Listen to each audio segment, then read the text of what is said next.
Mister Nair ഇതൊരു തീരുമാനമൊന്നും പറഞ്ഞില്ല. അതെ, ഇത്രയും സമയം ഞാൻ അത് ആലോചിക്കുകയായിരുന്നു. തമ്പുരാനെ പോലെയുള്ള വലിയൊരാളൊരു കാര്യം പറയുമ്പോ എങ്ങനെയാ വയ്യാന്ന് പറയുന്നത്? പക്ഷേ എന്റെ പൊസിഷൻ കൂടി തമ്പുരാൻ ഒന്ന് മനസ്സിലാക്കണം. ഇലക്ഷനിൽ നമ്മുടെ കക്ഷി ജയിക്കുമെന്നുള്ളത് ഉറപ്പാ. അതിലെനിക്ക് ടെൻഷനില്ല. കാരണം പ്രതിപക്ഷത്തിന്റെ കുഴി അവര് തന്നെ തോണ്ടിയിട്ടുണ്ട്.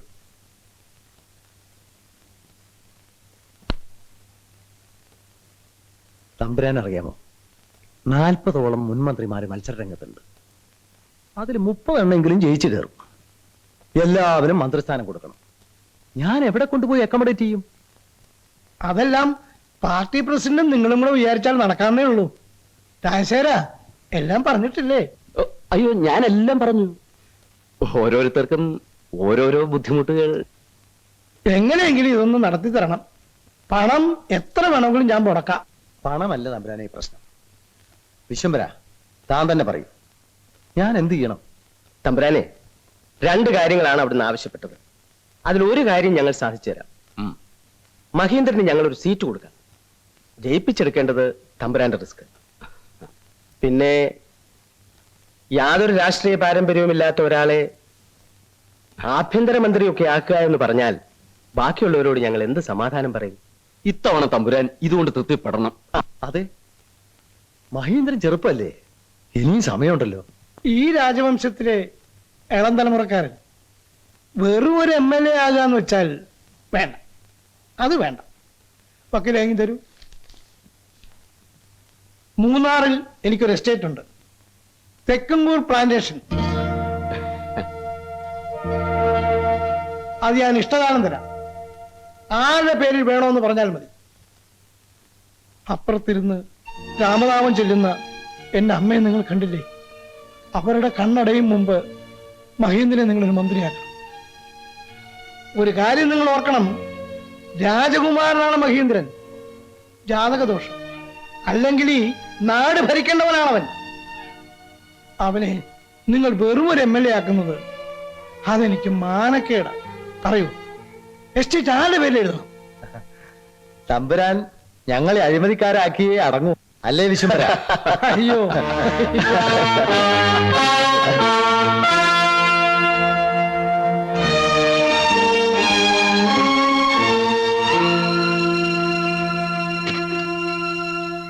ഞാൻ വാക്ക് പറയുന്നില്ല.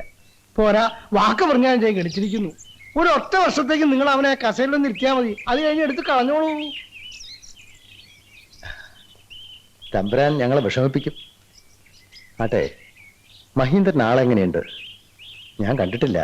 നാളെ അവനെയും കൂട്ടി ഞാൻ TV-യിലേക്ക് വരാം. രാഷ്ട്രീയത്തിൽ ഇറങ്ങാനുള്ള യോഗ്യതകളൊക്കെ ഉണ്ട്. ശരി, പോട്ടെ.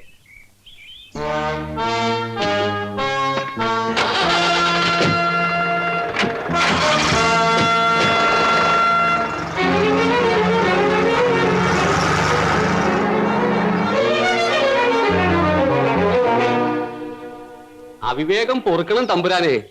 ലക്ഷക്കണക്കിന് രൂപ വിലയുള്ള എസ്റ്റേറ്റ് എഴുതി കൊടുത്തിട്ട് 1 വർഷത്തേക്ക് മാത്രം മന്ത്രിയാക്കണമെന്ന് പറഞ്ഞാ അത് എന്തൊരു നഷ്ടക്കച്ചവടാ.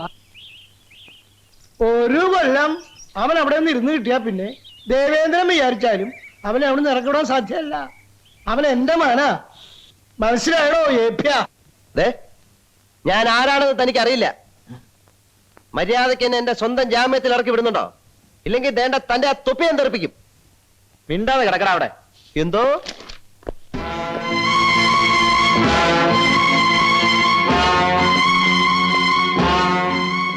അമ്മാവൻ മാറി നില്ലടേ, മാറി നില്ലടേ, മാറി ഇക്കടേ. എന്തോ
പ്രശ്നവുമില്ല സാർ, പോകാം. തുപ്പി തെറിപ്പിക്കുമെന്ന് നേരത്തെ പറഞ്ഞ ചുമ്മാതെ വരട്ടാനാ. പക്ഷെ ഇപ്പൊ പറയുന്നു തെറിപ്പിക്കും. സാർ, എന്തോ വാടാ.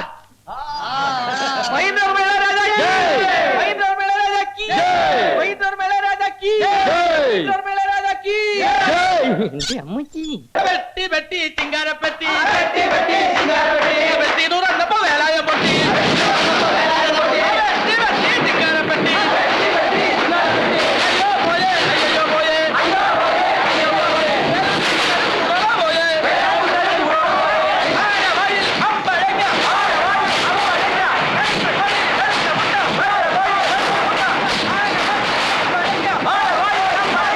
മഹി മഹി എന്താ എന്താണ്?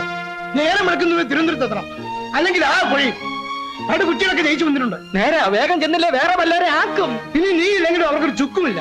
ആ മുഖ്യൻ വാക്ക് പറയാൻ മതി. എന്റെ കളരി പരമ്പര ദൈവങ്ങളെ, മാനക്കേട് ഉണ്ടാക്കല്ലേ. എവിടെ എവിടെ? അയ്യോ, ഞാനുണ്ട്. എന്റെ അമ്മച്ചി. ആകാശവാണി തിരുവനന്തപുരം, തൃശൂർ, ആലപ്പുഴ. നിങ്ങൾ കേട്ടുകൊണ്ടിരിക്കുന്നത് തിരഞ്ഞെടുപ്പ് വാർത്തകൾ. നെടുമങ്ങാട് ഭരണമുന്നണി സ്ഥാനാർത്ഥിയായ ശ്രീ ശങ്കരൻ നായർ തന്റെ തൊട്ടടുത്ത സ്ഥാനാർത്ഥിയായ പ്രതിപക്ഷ മുന്നണിയിലെ ശ്രീ ഉമ്മർ കോയയേക്കാൾ 17,612 വോട്ടുകൾക്ക് ലീഡ് ചെയ്യുന്നു. അയാളും ജയിക്കും. ഗുരുവായൂരപ്പ, ഇതിനെയൊക്കെ ഞാൻ എവിടെ കൊണ്ടുപോയി ഒതുക്കും? 40 മുൻമന്ത്രിമാരും ജയിച്ചു. ഇവിടെ എന്തെങ്കിലുമൊക്കെ നടക്കും. ഇതാ വരുന്നൊരാള്. നമസ്കാരം. കൺഗ്രാചുലേഷൻസ്. താങ്ക്സ്. കഷ്ടിച്ചാങ്ങി കയറി പോകുന്നത് 110 വോട്ടിന്റെ ഭൂരിപക്ഷം. ആ, അറിഞ്ഞു. ആദ്യം എടുത്തുപോയി. പിന്നെ എന്റെ പഴയ ഗ്രാമവികസനം തന്നെ ഇങ്ങ് തന്നേക്കണം. ഞാനിപ്പോ എന്ത് ചെയ്യും? ഇത്രയും പേര് ജയിക്കുമെന്ന് ആരോർത്തു? എന്ത് സംഭവിച്ചാലും എനിക്കാ കടക്കപ്രതിയില്ലാത്തത്. തോറ്റാ ഹൈക്കമാൻഡിന്റെ തെറി. ഇനി ജയിച്ചാലോ എല്ലാവർക്കും മന്ത്രിമാരാവണം. താൻ കുറെ വികസിപ്പിച്ചതല്ലേ ഗ്രാമം. ഇനി മതി, നിർത്ത്. ഒരുമാതിരി തന്തയ്ക്ക് പറക്കാത്ത വർത്തമാനം പറയരുത്. എടോ കള്ളുമുല്ലാളി, തനിക്കെന്താണോ ഇവിടെ കാര്യം?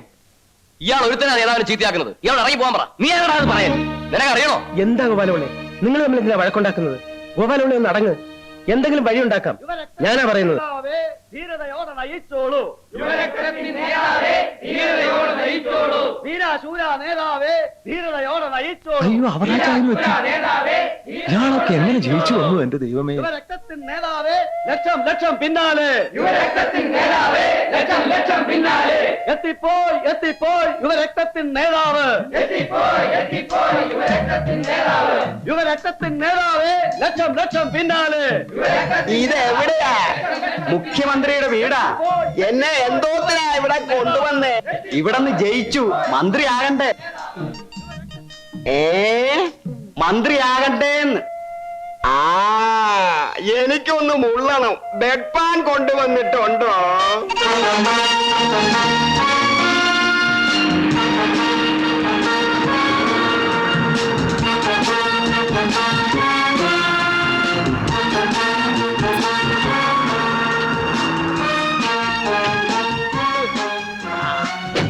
ബാബു പിടിച്ചിറങ്ങ. മഹി, വണ്ടിയുടെ സ്പീഡ് കൊണ്ട് നേരം വെളുത്ത് ഇറങ്ങില്ല. വേഗം പോവാ, അല്ലേ വേറെ വല്ലവരെ ആക്കും.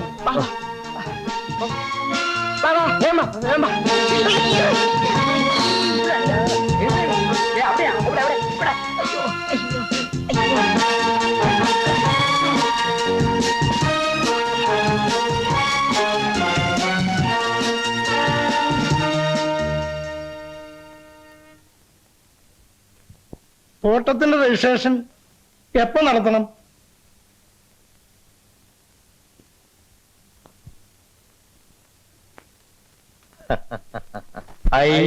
I, Mahindra Varma Ilayaraja, Do swear in the name of God do swear in the name of God that I will solemnly execute that I will solemnly execute the functions of the minister the functions of the minister and will serve, protect and defend the Constitution and law and will serve, protect and defend the Constitution and law to the best of my ability, to the best of my ability, and that I will devote myself to the service and that I will devote myself to the service and well-being of the people of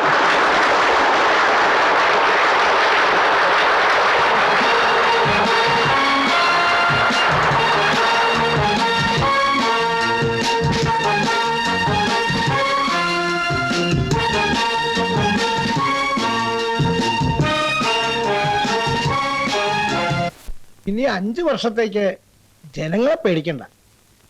പക്ഷേ 140 MLA-മാരെ പേടിക്കണം. ആ മുഖ്യമന്ത്രിയെയും പേടിക്കണം. 1 വർഷം കഴിഞ്ഞാൽ അയാൾ നിന്നോട് ഇറങ്ങി പോകാൻ പറയും. നീ ഒരു പുതുമുഖമായിട്ടും നിനക്ക് ആഭ്യന്തരം അയാൾ തന്നത് എന്തുകൊണ്ടാണെന്ന് അറിയാമോ? നിന്നെ ഒരു ഡമ്മി മന്ത്രി ആക്കിയിട്ട് ഈ വകുപ്പൂടെയൊക്കെ ഭരിക്കാനാണ്. ആദ്യമൊക്കെ കുറെ വഴയെ കൊടുത്തോളൂ. പക്ഷേ 2 മാസത്തിനകം കടിഞ്ഞാൽ നിന്റെ കയ്യിലിരിക്കണം. അതത്ര എളുപ്പമല്ല. 3 കോടി മലയാളികളിൽ നിന്നും തിരഞ്ഞെടുക്കപ്പെട്ട മിട്ടുക്കന്മാരാണ് നിന്റെ കൂടെയുള്ള 140 MLA-മാർ. അവരെ കയ്യിലെടുക്കണമെങ്കിൽ നയം വേണം, കുറച്ചിറപ്പണവും വേണം. ആ പണം നീ ഉണ്ടാക്കണം. എങ്ങനെ, എവിടെ നിന്നുണ്ടാക്കണമെന്ന് ഞാൻ പറയാതെ തന്നെ നിനക്ക് അറിയാമല്ലോ. അറിയാം. നീ നേരിട്ട് ഒറ്റ കാശ് വാങ്ങരുത്. ആരോപലും ബാബുവും അതിന് പറ്റും. ഭരണകക്ഷിയെന്നോ പ്രതിപക്ഷമെന്നോ ഭേദമില്ലാതെ ഏത് MLA വന്ന് എന്ത് പറഞ്ഞാലും സാധിച്ചു കൊടുത്തേക്കണം. നിർലോഭം നമ്മുടെ രാഷ്ട്രീയ ഫണ്ടിൽ നിന്ന് അവർക്ക് പണവും കൊടുക്കണം. ഒറ്റ പൈസ സ്വന്തമായിട്ട് സമ്പാദിക്കരുത്. ചുരുങ്ങിയത് 20 MLA-മാരെങ്കിലും കയ്യിൽ വരുന്നത് വരെ. 20 MLA-മാർ നിന്റെ കയ്യിലുണ്ടെന്ന് ഒളിഞ്ഞും തെളിഞ്ഞും ഇടയ്ക്കിടെ അവരെ ഭീഷണിപ്പെടുത്തിക്കൊണ്ടിരിക്കണം. ഈ വള്ളം മുക്കാനും പൊക്കാനും കഴിവുള്ളവനാണ് നീ എന്നറിഞ്ഞാലേ അവർ നിന്നെ ബഹുമാനിക്കും. പിന്നെ അവരുടെ വകുപ്പിലും നിന്നെ കൈയിട്ട് വരാം. തൽക്കാലം മുഖ്യമന്ത്രി ഒന്നും അറിയരുത്. ഒന്നും അറിയാത്ത ഒരു പൊട്ടനെ പോലെ നീ ഭാവിച്ചേക്കണം. ശരി. IG, ഹോം സെക്രട്ടറി, PA ഇവരെല്ലാം നിന്റെ വിശ്വസ്തരായിരിക്കണം. ഞാനിന്ന് ഫിനാൻസ് സെക്രട്ടറി മിസ്റ്റർ നമ്പ്യാരെ കണ്ടു. അയാളുടെ മകൾക്ക് നിന്റെ PA ആയാൽ കൊള്ളാവുന്ന ഒരു ആഗ്രഹമുണ്ട്. ആലോചിച്ച് വേണ്ടത് ചെയ്യൂ.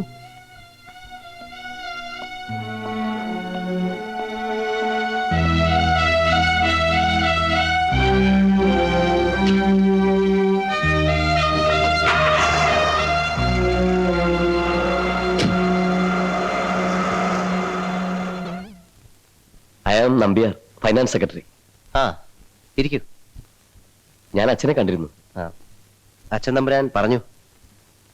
സോറി മിസ്റ്റർ നമ്പ്യാർ, ഞാൻ മറ്റൊരാൾക്ക് വാക്ക് കൊടുത്തു പോയല്ലോ. ആർക്കാണ്? നിങ്ങൾ അറിയില്ല.